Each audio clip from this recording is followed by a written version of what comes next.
Thank you very much. Thank you. Thank you very much, everybody. It's a great honor. Nice place. Very nice place.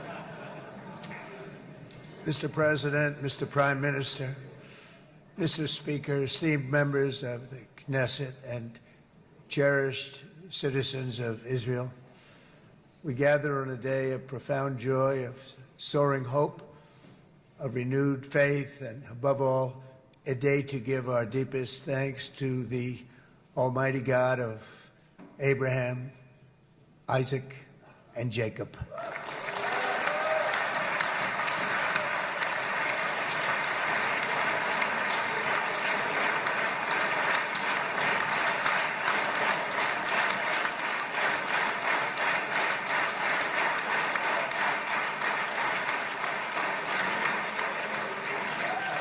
After 2 harrowing years in darkness and captivity, 20 courageous hostages are returning to the glorious embrace of their families, and it is glorious. 28 more precious loved ones are coming home at last to rest in this sacred soil for all of time.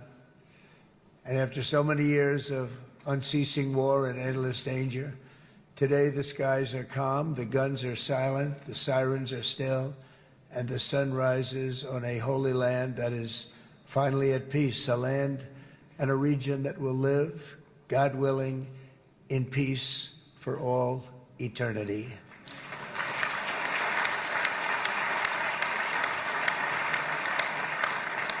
This is not only the end of a war, this is the end of an age of terror and death, and the beginning of the age of faith and hope and of God.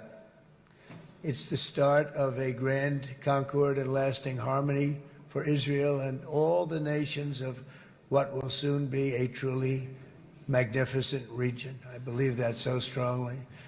This is the historic dawn of a new Middle East. I want to express my gratitude to a man of exceptional courage and patriotism, whose partnership did so much to make this momentous day possible.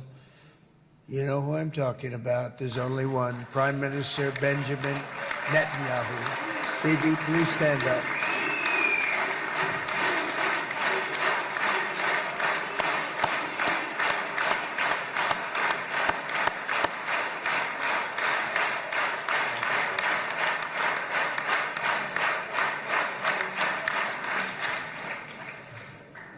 And he is not easy, I want to tell you.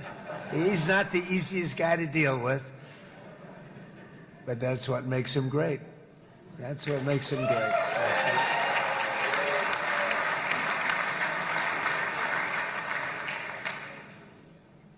Thank you very much, baby. Great job.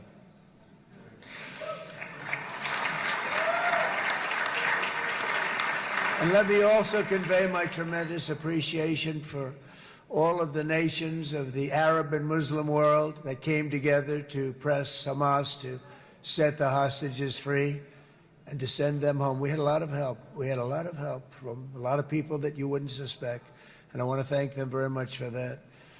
It's an incredible triumph for Israel and the world to have all of these nations working together as partners in peace. And it's pretty unusual for you to see that, but it happened in this case. This was a very unusual point in time, a brilliant point in time. Generations from now, this will be remembered as the moment that everything began to change, and change very much for the better. Like the USA right now, it will be the golden age of Israel and the golden age of the Middle East. It's going to work together. I'd like to thank several great American patriots for their invaluable help in getting something done that almost everyone thought was absolutely impossible. We were wasting our time. So many people said, "You're just wasting your time." But we weren't, because we had talented people working with us, and we had people that loved your country, and frankly, people that loved the region. They loved the Middle East. I want to thank my friend Steve Witkoff.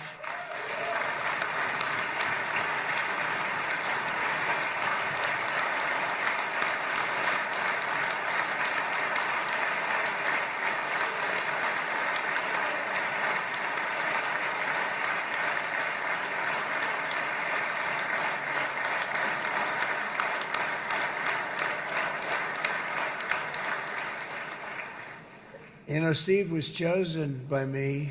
He never did this before, but I knew him as a few things. He was a great businessman, but I know a lot of great businessmen, to be honest with you. He had tremendous negotiating skills, but I know a lot of people that negotiate pretty well, although it is an art. But there are people that can negotiate pretty well. But most importantly with Steve, he's just a great guy. Everybody loved him. Everybody. I mean, I know some negotiators that are so good, but you wouldn't have had peace in the Middle East. Would be in World War III right now with some of these guys. Everybody loves Steve, and they respect him, and they somehow can relate to him. I've known him for many years, and I've seen it over and over again. להוציא את חבר הכנסת עודה, להוציא אותו מהאולם, להוציא אותו מיד, החוצה, החוצה. Please expel this Knesset member. Please expel this Knesset member. להוציא גם את חבר הכנסת כסיף. להוציא את חבר הכנסת כסיף מהאולם. Expel Knesset member Kasif out of the hall. Please expel him immediately.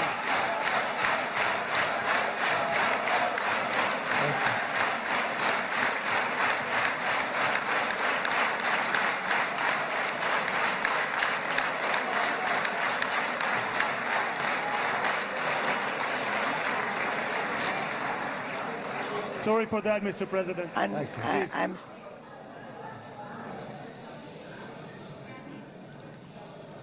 That was very efficient.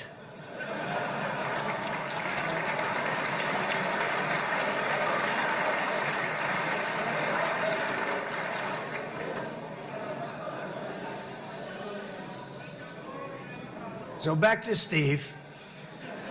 He's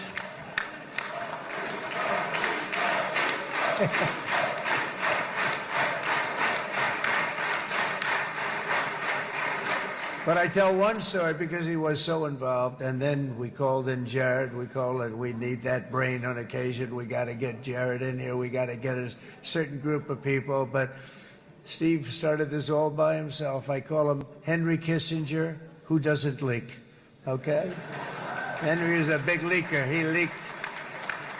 Steve doesn't leak. Steve just wants to get the job done. He wants to do what's right. But I'll give you just a quick story because, as you know, he's working on the war with Russia and Ukraine, a war that would have never happened if I were president. A shame. 7,000 young soldiers a week are being killed. More than that this last week. It's a shame that it never happened. But it did happen, and we won the race, and I took over this horrible war that's been raging, and I thought it would be easily settled. I thought it was a hell of a lot easier than doing what we just did very successfully with Israel and a lot of other people. But this came first, and we'll get that one. But I set up a meeting for him to meet with President Putin, thinking it would be a 15 or a 20-minute meeting. Steve had no idea about Russia, had no idea about Putin too much, didn't know too much about politics, wasn't that interested. He was really good at real estate, but he had that quality that I was looking for, and I didn't see it around in too many ways. And I set up the meeting with Putin, and I called. I said, is Steve finished yet? That was about a half an hour into the meeting. No, sir, he's not. He's still inside. This is in Moscow. I said, well, how's he doing? I don't know, sir. He's still inside. I called up an hour later. Let me speak to Steve. Sir, he's still with Putin. He's with President Putin. I said, wow, that's a long meeting, 1 hour. I called up an hour later, he was still with Putin. 3 hours later, he was still with Putin. 4 hours later, he started to get the word that he was going to be coming out soon. And in 5 hours, he came out. I said, what the hell were you talking about for 5 hours? And he says, just a lot of interesting things. We're talking about a lot of interesting things, including what he went in there for, but you can't talk about it for 5. You can talk about it for a certain period of time, and you know what you're getting. But that's a talent. That's a talent where you can do that. Most people I'd send in, number one, they wouldn't be accepted. Number two, if they were, the meeting would last 5 minutes. And that's what happens with Steve. Everybody loves him. They love him on this side. They love him on the other side. and he really is. He's a great negotiator because he's a great guy. So thank you very much, Steve, very much.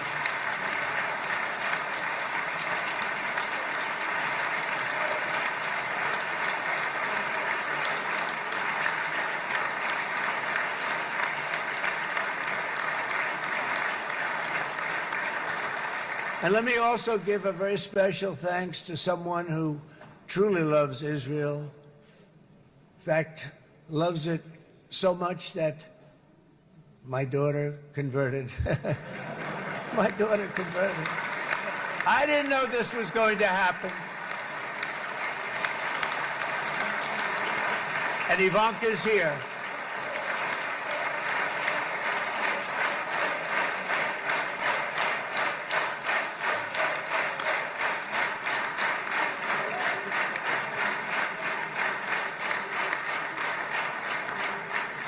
And Bibi, you do know this was not in the cards for me. You understand that. And she is so happy, and they are so happy. At least I think they're happy. If they're not, we have a big story, right? No, they have a great marriage, and they get along great. They're best friends. They have a very special relationship. But Jared has been so helpful. He really did something very special. He established the Abraham Accords with a group of very wonderful people. I like calling it the Avraham Accords because people that, right? Avraham. It's so cool. It's so much sort of nicer, you know, the Abraham versus the Avraham.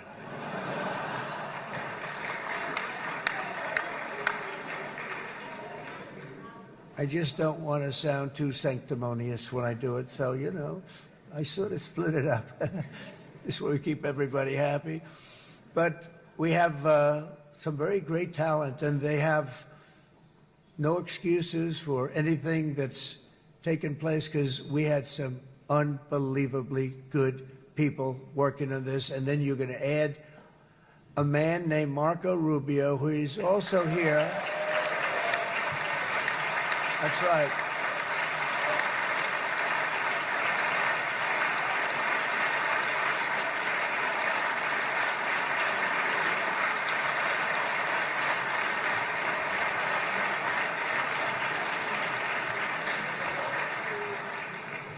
And I have a prediction that Marco will go down, I mean this, as the greatest Secretary of State in the history of the United States. I believe that.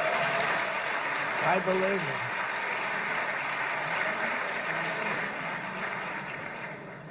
it. And he and I, you know, we really fought it out. You remember, he was tough. He was nasty. Who the hell thought this was going to happen, Marco, right? And now I'm saying he's going to go down as the greatest. He will. He was always smart and sharp, and people respect him. And then we have somebody who's young, but an unbelievable leader. I saw it a long time ago, and he's turned out to be even better than we thought. Right, Susie? I think even better. And that's Pete Hegseth, who is our Secretary of War, formerly Secretary of Defense.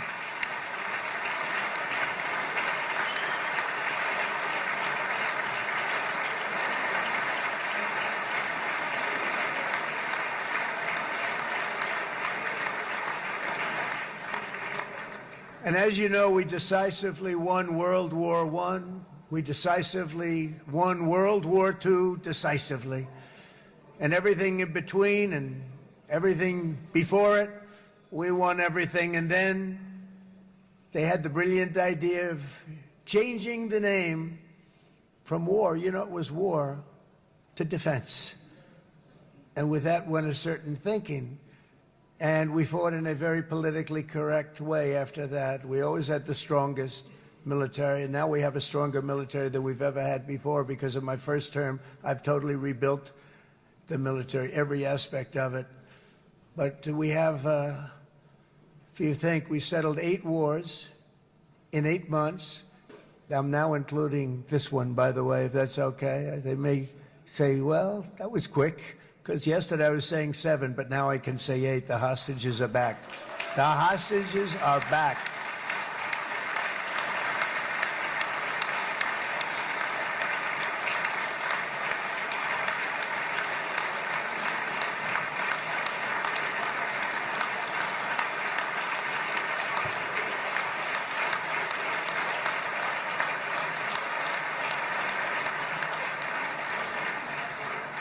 It is a good feeling. Isn't that nice to say? You know, I just said the hostage. First time I said the hostages are back. It feels so good to say it.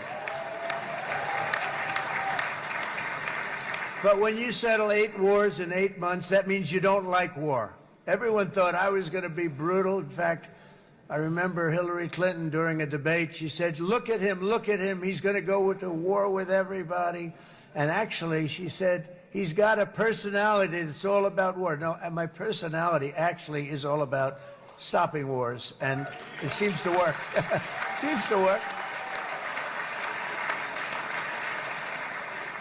But it also means this name change in our attitude that we're not going to go into a war. But if we do, we're going to win that war like nobody has ever won a war before. We will not be politically correct, but we're not going to be there.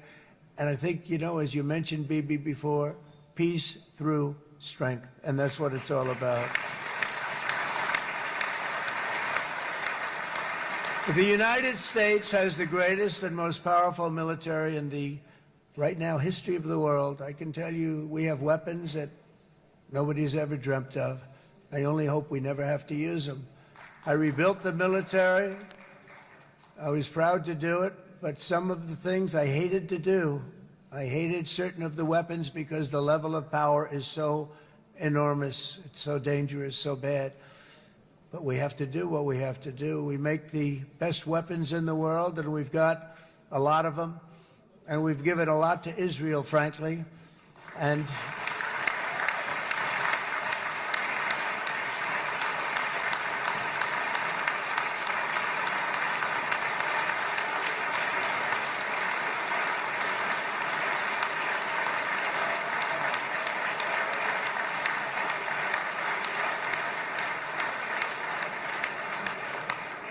I mean, Bibi would call me so many times, can you get me this weapon, that weapon, that weapon? Some of them I never heard of, Bibi, and I made them.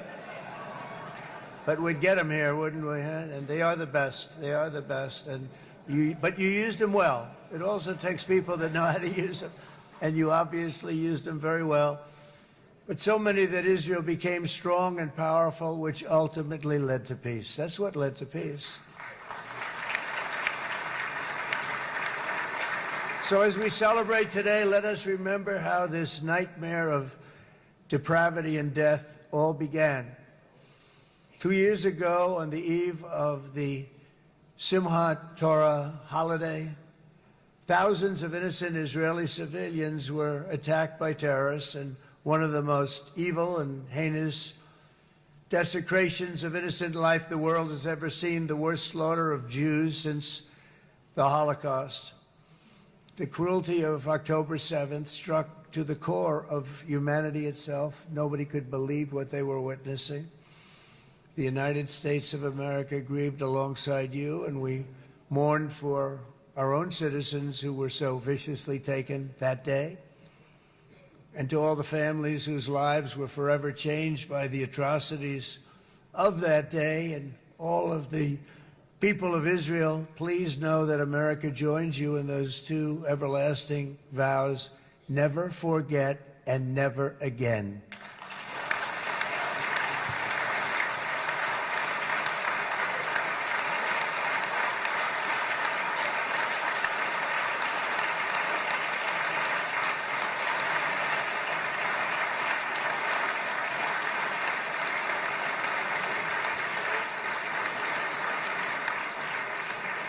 From October 7th until this week, Israel has been a nation at war, enduring burdens that only a proud and faithful people could withstand. It was a very tough period of time.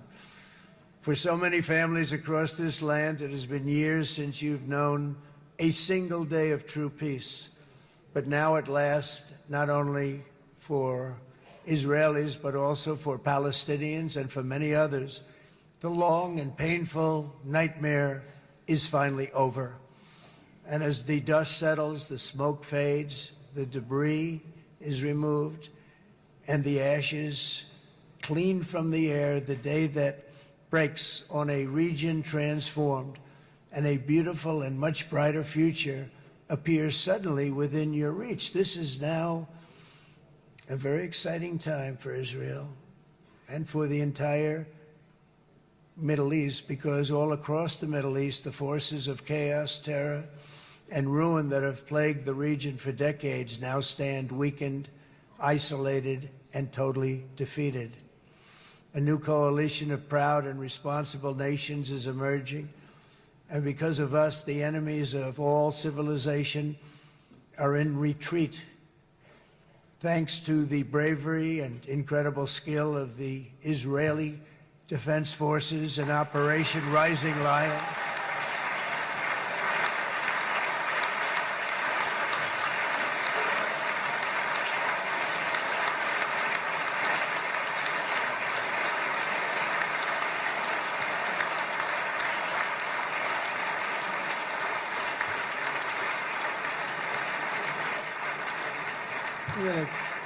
guy's central casting. Let's put him in a movie. Look at him.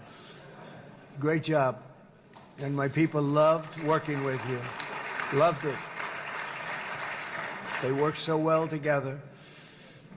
But many of Iran's top terrorists, including nuclear scientists and commanders, have been extinguished from this earth. And with Operation Midnight Hammer, boy, that's a great name for that, what we did last June. The United States military flew 7 of those beautiful B-2 bombers. They look so beautiful all of a sudden. They were always, I thought they were pretty planes. I had no idea they could do what they did. In fact, we just ordered 28 more of them. A little updated version. We ordered a whole pile of them. And almost 100 other planes went with them, including fighter jets. We had 52 tankers, big, beautiful, brand new tankers that were loading them up 4 or 5 times. They've traveled 37 hours back and forth. Think of that. But we had tankers all over the sky for all the other planes. We had the F-22s, the F-35s, F-16s. We had a hell of a lot of planes.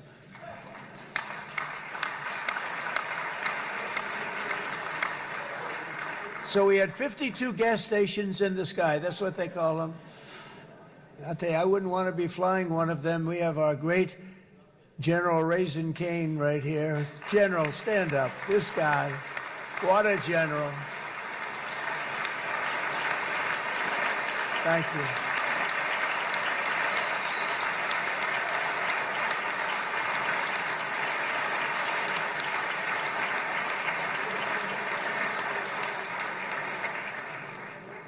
I asked General Cain, I said, you know, we're having problems with ISIS, and I was in Washington, and I asked, how long would it take to defeat ISIS? And my Washington generals told me, 3, 4, maybe 5 years, sir. I said, I don't get it. We've got the best equipment in the world. Why? So I flew to Iraq, and I met with a man named Cain. He said, what's your first name? He said, they call me Raisin, sir. I said, wait a minute, your name is Raisin Cain? I've been looking for you for a long time. You gotta be kidding. So they told me 3, 4, 5 years to defeat ISIS. And I sit down with him and I say, why is it? I flew there in the dark of night. I landed, I'll never forget it. It's quite a trip. I'm glad I made it because I met him. I said, could I ask you, General? I come down. He said, with another general and a sergeant. Everybody was like central casting. They could go into a movie right now. Between him and you guys over here, we could get rich making movies, okay? And they got along so great. That's the beautiful thing, that your military and our military, Bibi, got along so great. But I was told by the television generals in Washington, we have the best equipment in the world. Why is it taking so long? And they said, 4 years. I said, so let me ask you, Raisin, how long would it take you to defeat ISIS? Sir, we can do it in 3 weeks, but you'll probably have some time left over. I said, you got to be kidding. What the hell are you talking about? They said 4 years. I said, well, sir, look, it's not my place to say, but you're asking me the question. What you have to do is you hit them from the west, you hit them from the north, you hit them from the south, you hit them above, you hit them below. I said, so why didn't they do it? And he didn't want to speak badly of his superiors, which is hard to believe they were his superiors. Should have been the other way around a long time ago, because he's the one that did Operation Hammer. It was flawless. It was flawless. It was absolutely flawless. And I said, so you really think you can do it in 4 weeks? Yes, sir, 100%. You have to do it differently than they were doing it. They were using one base, and it was hundreds of miles away. And he says, we have all these portable bases all over the Middle East. And they didn't want to use them because they didn't want to offend the country where the portable... They wouldn't have even known what the hell the planes were going up, right?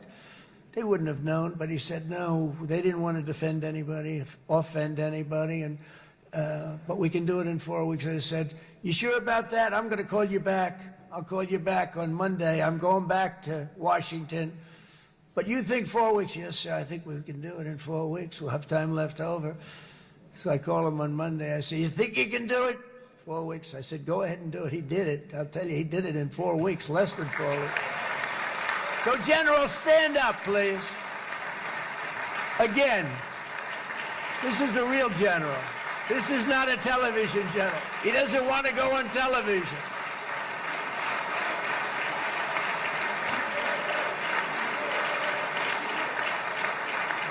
He doesn't want to go on television. I said the other guys love being on television. So we dropped 14 bombs on Iran's key nuclear facilities, totally, as I said originally, obliterating them. And that's been confirmed, and everybody understands it. Together we stopped the #1 state sponsor of terror from obtaining the world's most dangerous weapons. And if you think about it, if we didn't do that, and assuming we made the same deal that we have today, there'd be a dark cloud over this deal. And #1, it wouldn't happen because the other Arab and Muslim nations really wouldn't feel comfortable making the deal that we have now, right? If Iran had that nuclear weapon that they were about 2 months away from having. They would have had it in 2 months or maybe less than that. They were right at, this was our last shot. They looked at it for 22 years. This was our last shot. The pilots told me that. They said, 22 years, sir, they looked at it. Our predecessors looked, they studied it. 3 times a year would do drills on that exact attack. And boy, did they get it right. But let's assume they didn't, and let's assume there was large-scale nuclear weapons in the hands of Iran. We couldn't be here today. Even if we signed the deal, which we couldn't do because a lot of people would not want to have anything to do with it, we took a big cloud off of the Middle East and off of Israel.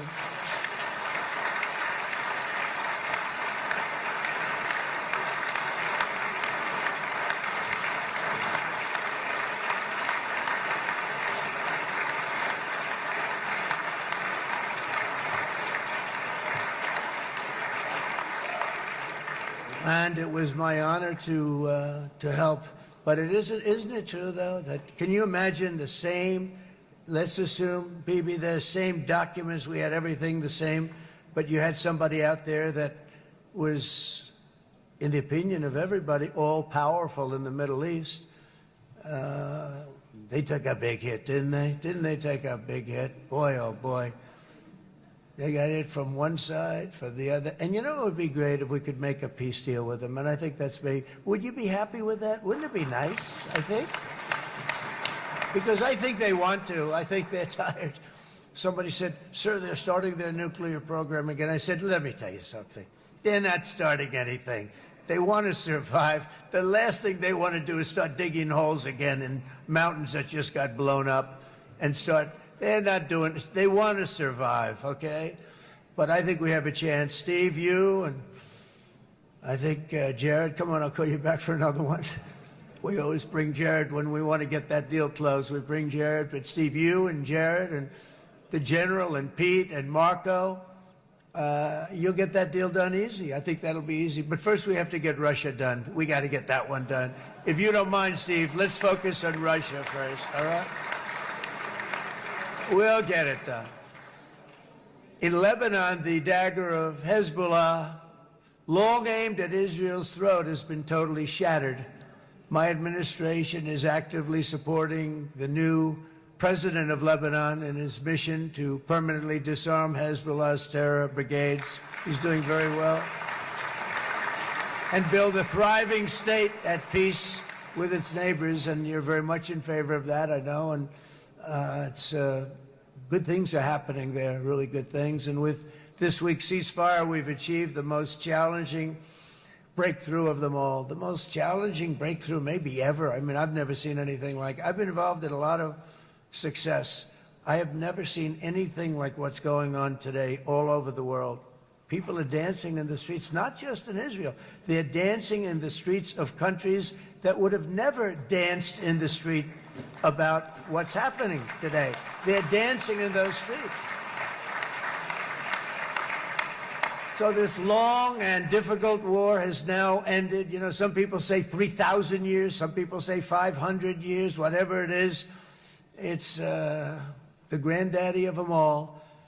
And in an unprecedented achievement, virtually the entire region has endorsed the plan that Gaza will be immediately demilitarized, that Hamas will be disarmed, and Israel's security will no longer be threatened in any way, shape, or form.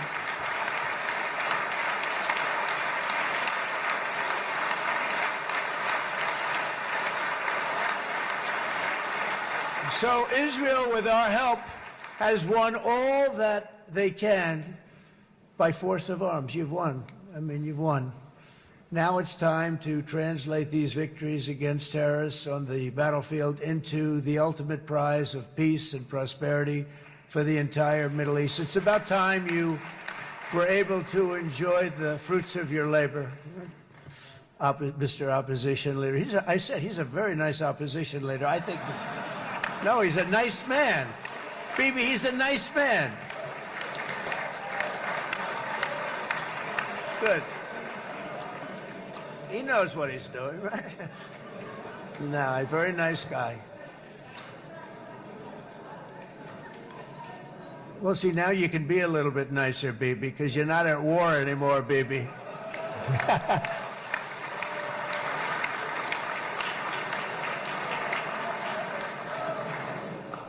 But only by embracing the opportunities of this moment can we achieve our goal of ensuring that the horrors of recent years will never happen again. You don't want to have to go through this again.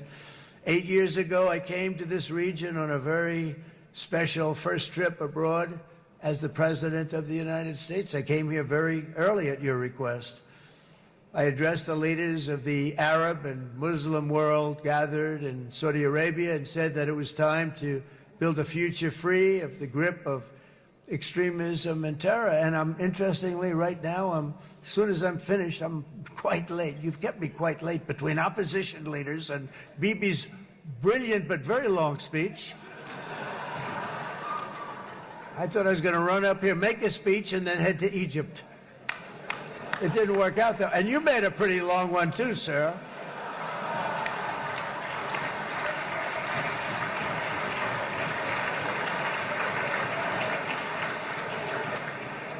But I liked what you all said. It could be worse. Supposing on top of it, I didn't like what you said. That would be no good, Ron, would it? Ron, you did a great job, by the way, Ron.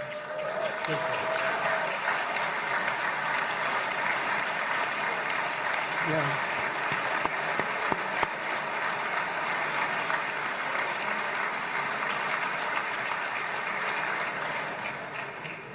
So I'm going to be meeting, actually, in a little while, I'm going to be meeting with the most powerful, the richest nations, really, in the world, although now, with the tariffs, the United States is by far the richest nation in the world, as you probably have been reading.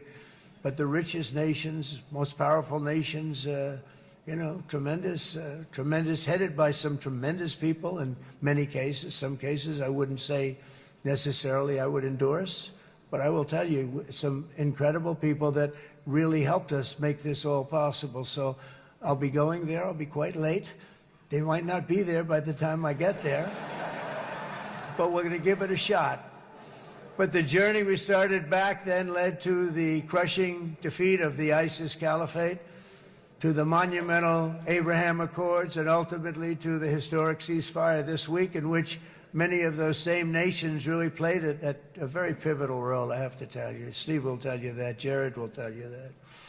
Together we've shown that peace is not just a hope that we can dream about. It's a reality we can build upon day by day, person by person, and nation by nation.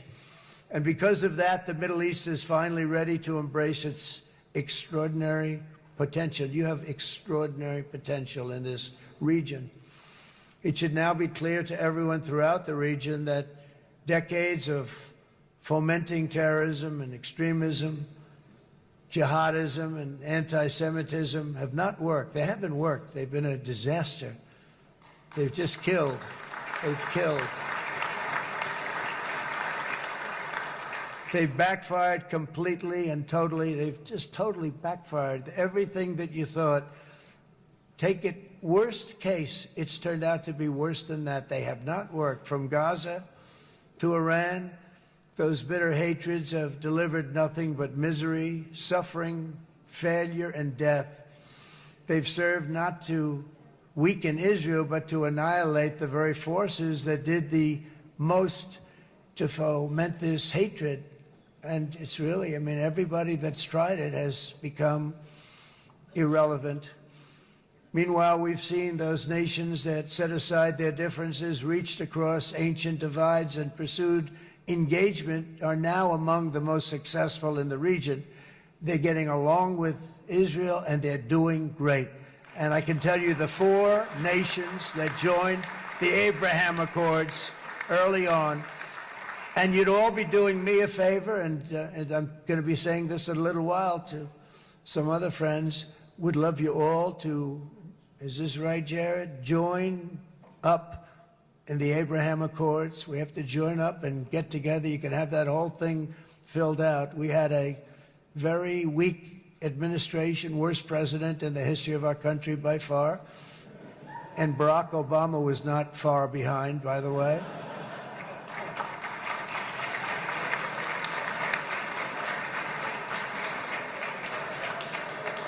And they did nothing with this incredible document, the Abraham Accords, but now you can fill them up. Now you have peace, you have people that really like Israel. I'll tell you what, and they like Israel a lot more today than they did even 5 weeks ago. You've made a lot of, you've come back. You've come back strong, because it was getting to be a little nasty out there in the world, and ultimately the world wins. You can't beat the world. Or I would say to Bibi, it's now time, and he understood it better than anybody, because ultimately, you know, the world's a very big place.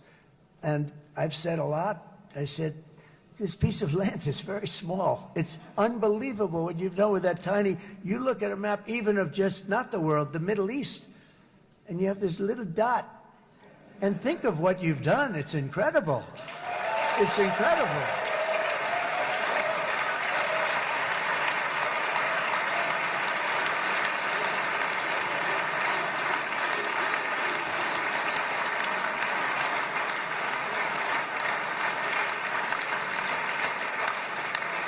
But the world is loving Israel again. And I said to Bibi, you know, the world is big and it's strong. And Ron, ultimately, the world wins. And we don't have to worry about that now. But there was getting to be a period of time over the last few months, you know, the world wanted peace and Israel wanted peace. Everybody did. Everybody did. And what a victory it's been, right? What a victory it's been. If you would have gone on for 3, 4 more years, keep fighting, it was getting bad. It was getting heated. The timing of this is brilliant. And I said, Bibi, you're going to be remembered for this far more than if you kept this thing going, kill, kill, kill. It would not be the same. And I just want to congratulate you for having the courage to say, that's it, we've won, and now let's enjoy our lives and let's rebuild Israel and make it stronger and bigger and better than it's ever been before. You're going to do that. Took a lot of guts. And the choice for Palestinians could not be more clear. This is their chance to turn forever from the path of terror and violence. It's been extreme, to exile the wicked forces of hate that are in their midst. And I think that's going to happen. I've met some people over the last couple of months that want to see it happen very much. And after tremendous pain and death and hardship, now is the time to concentrate on building their people up instead of trying to tear Israel down. We don't want that to happen again. And the total focus of Gazans must be on restoring the fundamentals of stability, safety, dignity, and economic development so they can finally have the better life that their children really do deserve after all these decades of horror. I intend to be a partner in this effort in the sense that we're going to help and we're going to do something that became unbelievably popular. Everybody wants to be on it. It's called the Board of Peace, okay? How about that? Is that a beautiful name? Like a board of peace.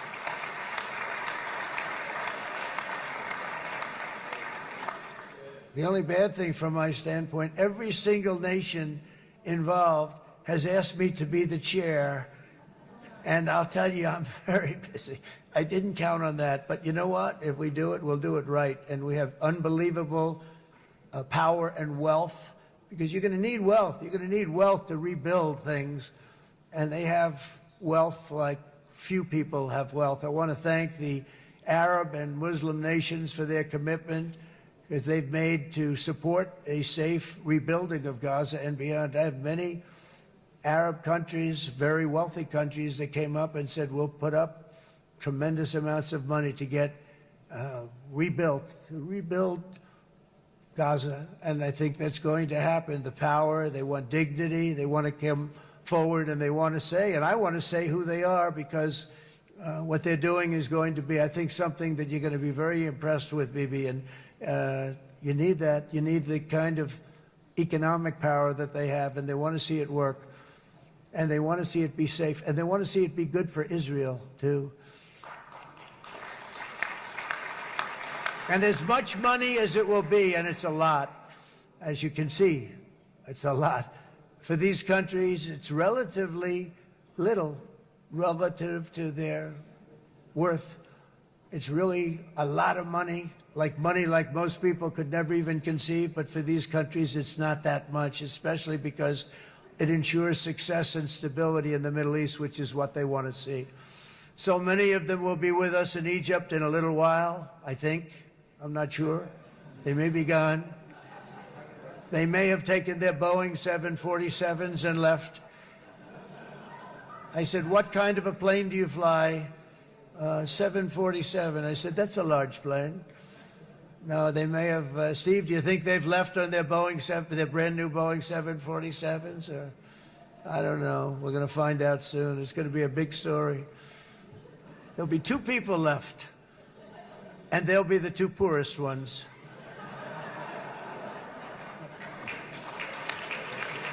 But it will be the wealthiest and most powerful group of nations. So the group that we have assembled, that's waiting for us, is the wealthiest and most powerful group ever assembled at one time. There has never been a group like this. And they're only looking for good. They want good. They're going to do good. And as those commitments are made, I'm going to let the world know who's doing it, because they really deserve to get the credit. And some of them probably won't want the credit, but they deserve it. It's more obvious than ever that the productive and responsible nations of this region should not be enemies or adversaries. You should be partners and eventually even friends, and that's what's going to happen. I know it. Together you can stand against the forces of chaos. Yeah, you go ahead. That's an important point.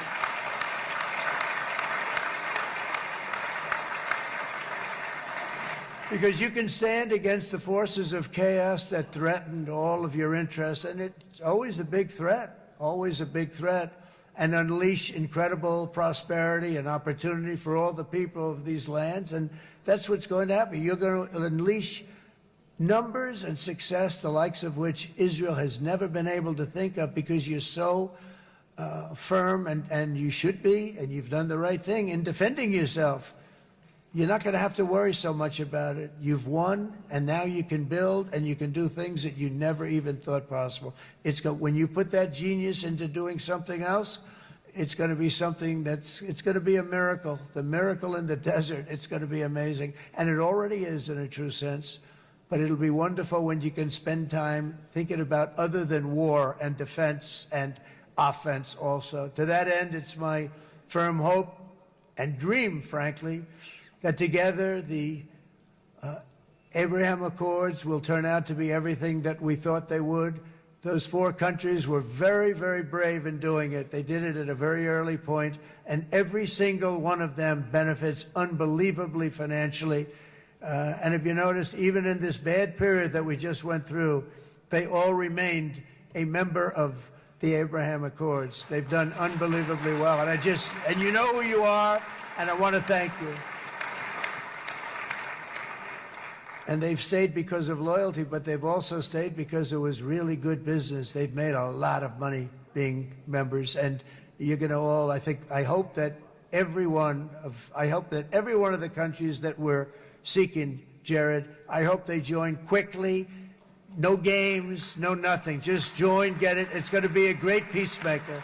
It's really going to bring it together beyond anybody's wildest dream. So instead of building fortresses to keep enemies at bay, the nations of this region should be building infrastructure to weave your commerce closer together, because you've got to compete with the big world out there in commerce now. It's a different kind of competition. Instead of making weapons and missiles, the wealth of this region should flow to schools and medicine, industry, and frankly, the new hot thing, artificial intelligence. It's a lot of intelligence you're going to have to be thrown off to pay back these sums of money that they're doing. But that's really the hot one. And I might say that the United States, a year ago, was a dead country. I say it to people. I heard it first from the King of Saudi Arabia. I then heard it from UAE. I heard it from Qatar. I heard it from many other countries. A year ago, the United States of America was a dead country. Now it's the hottest country anywhere in the world. It is the hottest. There's no question about it.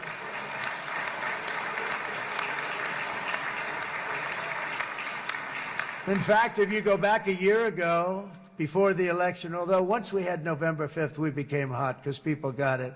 I would say November 5th was a time that we became really hot. But once you go back a couple of years, if I were in charge and the country was doing what they were, nobody was going to ask me to speak. Nobody asked Joe Biden to come up and speak, I guarantee you that. And if they did, he would have turned them down, I promise you. He didn't speak. He didn't speak, and he didn't speak well. But all of the countries in the Middle East, it could have, what we're doing now, it could have happened a long time ago, but it was strangled and set back almost irretrievably by the administrations of Barack Obama and then Joe Biden. It was, there was a hatred toward Israel. There was an absolute hatred. The setbacks really started when President Obama signed the Iran nuclear deal. This was a disaster for Israel, and it was a disaster for everyone. And I remember that Bibi Netanyahu came to the United States and worked so hard to try and get Obama not to do that deal.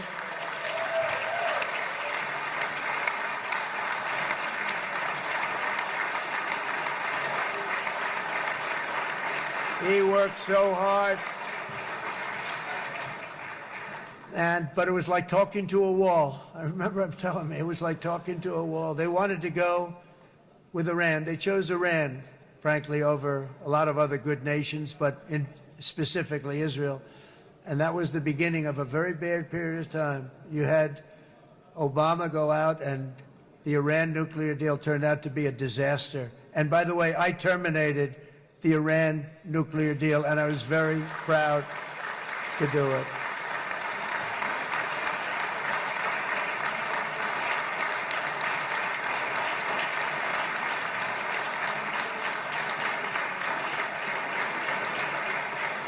Yet even to Iran, whose regime has inflicted so much death on the Middle East, the hand of friendship and cooperation is open. I'm telling you, they want to make a deal. That's all I do in my life. I make deals. I'm good at it. I've always been good at it. And I know when they want. Even if they said, we don't want to make a deal, I can tell you they want to make a deal. All right, they do. They want to make a deal, and we're going to see if we can do something, because this is crazy what's happening, and we're not going to have this anymore. Neither the United States nor Israel bear the people of Iran any hostility. We merely want to live in peace. We don't want any looming threats over our heads, and we don't want to even think in terms of nuclear destruction. It's not going to happen, never will happen. There's nothing that would do more good for this part of the world than for Iran's leaders to renounce terror, stop threatening their neighbors, quit funding their militant proxies, and finally recognize Israel's right to existence. They have to do that. They have to do that. And to Iran, and as you know, this is not said out of weakness. There's no weakness. But I'm going to say this, that we are ready when you are, and it will be the best decision that Iran has ever made. And it's going to happen. It's going to happen. And they're good people. I know a lot of Iranians in the United States. They're good people, smart, hardworking people. They don't want to see what's happened to their country. The story of fierce Israeli resolve and triumph since October 7th should be proof to the entire world that those who seek to destroy this nation are doomed to bitter failure. The state of Israel is strong, and it will live and thrive forever.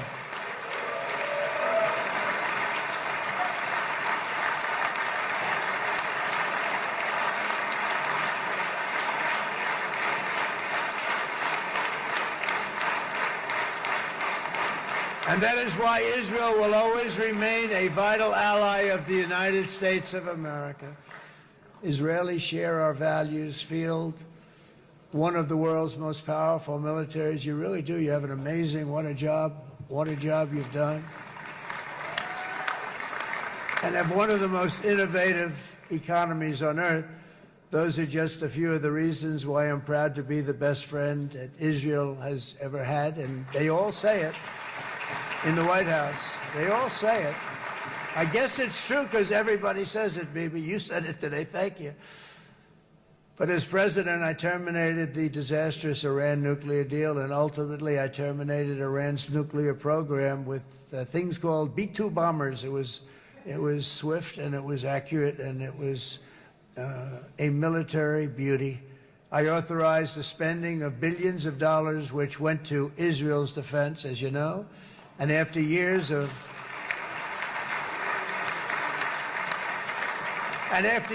broken promises from many other American presidents, you know that, they kept promising. I never understood it until I got there. There was a lot of pressure put on these presidents. It was put on me too, but I didn't yield to the pressure. But every president for decades said, we're going to do it. The difference is I kept my promise and officially recognized the capital of Israel and moved the American embassy to Jerusalem.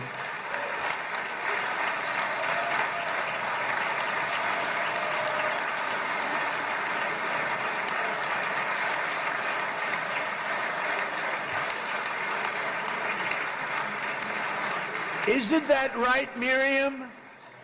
Look at Miriam. She's back there. Stand up, Miriam. Stand up.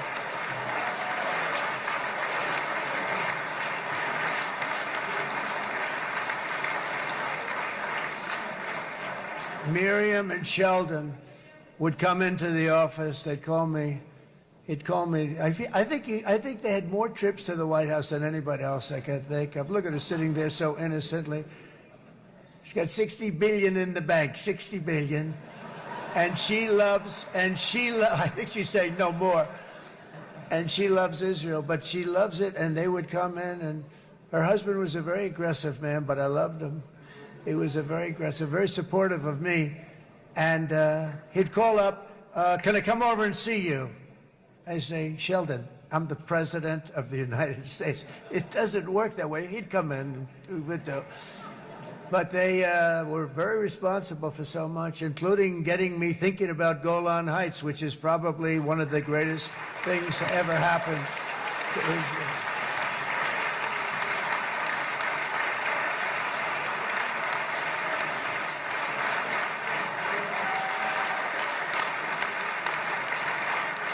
Miriam, stand up, please.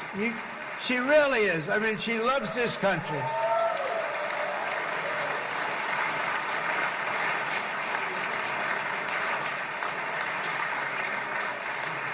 She loves this country. Her and her husband are so incredible. We miss him so dearly. But I actually asked her, I'm going to get her in trouble with this, but I actually asked her once, I said, so Miriam, I know you love Israel. What do you love more, the United States or Israel? She refused to answer. That might mean Israel, I must say. We love you. Thank you, darling, for being here. That's a great honor. Great honor. She's a wonderful woman. She is a great woman. I've always stood for the people of this community, and I always will. I'll always be with you. I'm always going to be with you. I guess maybe something could happen to change my mind. Somebody that's really stupid gets into office and wants to do really bad things, but that's about it. We don't think we're going to have that happen. I hope we're not going to have that happen. And this man is a good man right here. These two men are good men right here.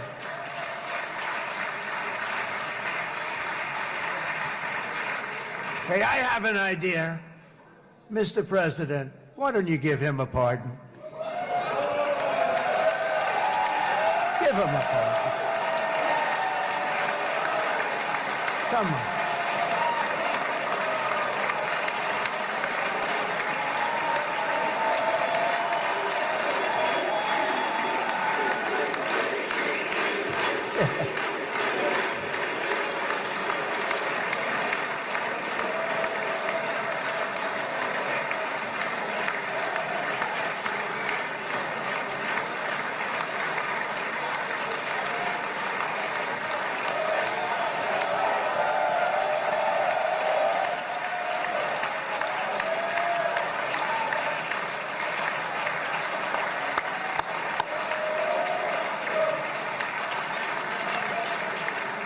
By the way, that was not in the speech, as you probably know.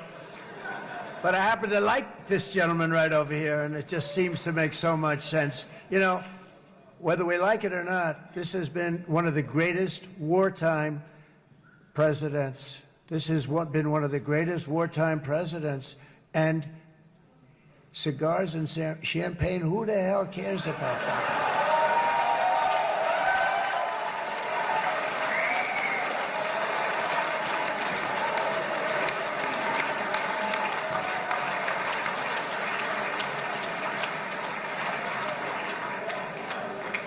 All right, enough controversy for the day, right?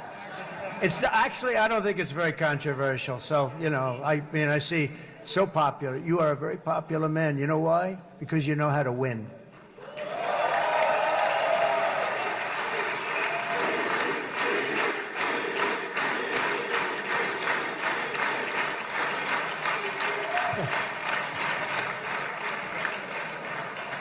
Over the past 2 years, I've met many of the families of the Israelis taken hostage and those that were taken hostage. Unbelievable. I've looked into their eyes. I've seen the worst nightmares of their suffering, but I've also seen something else, the beautiful love of the people, the love of people, frankly, that hold things together, the love that gives you the courage to carry on through thousands of years of persecution and repression and to emerge with the heart of David.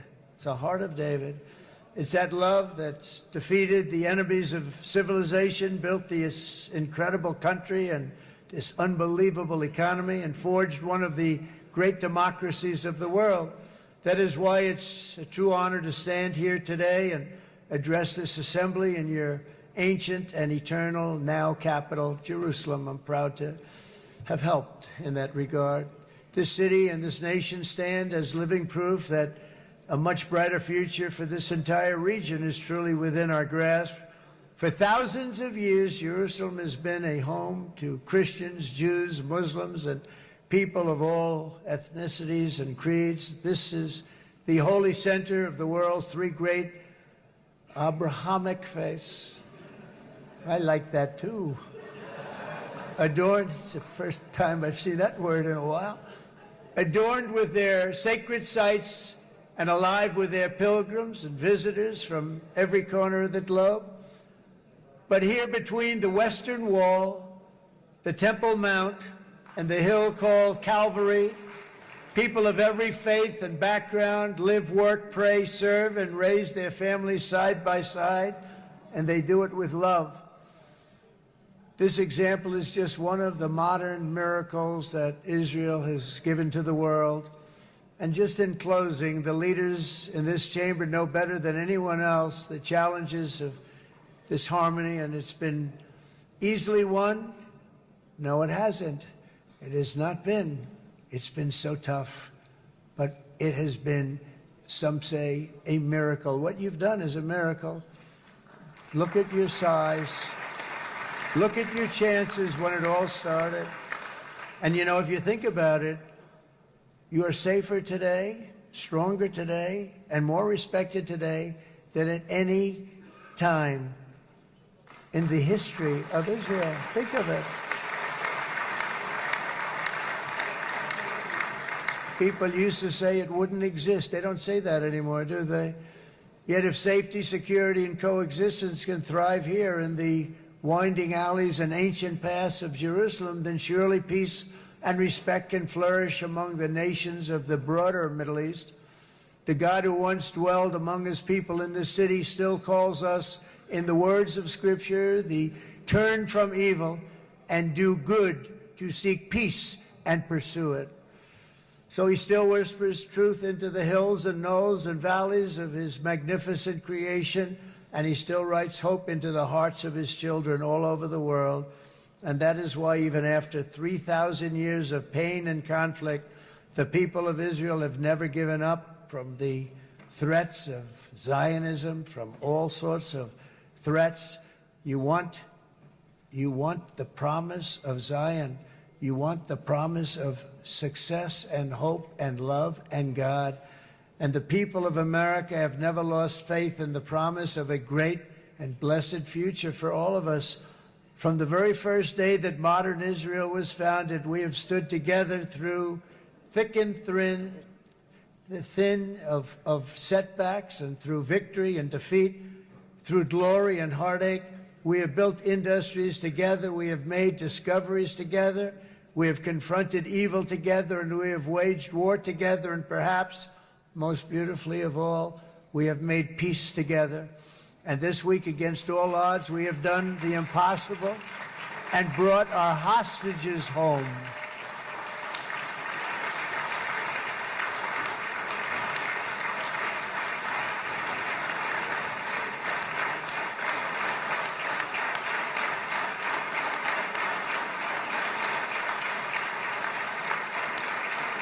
So now we're going to forge a future that is worthy of our heritage. We're going to build a legacy that all the people of this region can be proud of. New bonds of friendship, cooperation, and commerce will join Tel Aviv to Dubai, Haifa to Beirut, Jerusalem to Damascus, and from Israel to Egypt, from Saudi Arabia to Qatar, from India to Pakistan, from Indonesia to Iraq, from Syria to Bahrain, Turkey to Jordan, the United Arab Emirates to Oman, and Armenia to Azerbaijan, another war that I just settled. We are going to have hope, harmony, opportunity, and happiness here in the spiritual and geographic center of the entire world. That's what you are. Israel, America, and all of the nations of the Middle East will soon be safer, stronger, greater, and more prosperous than ever before.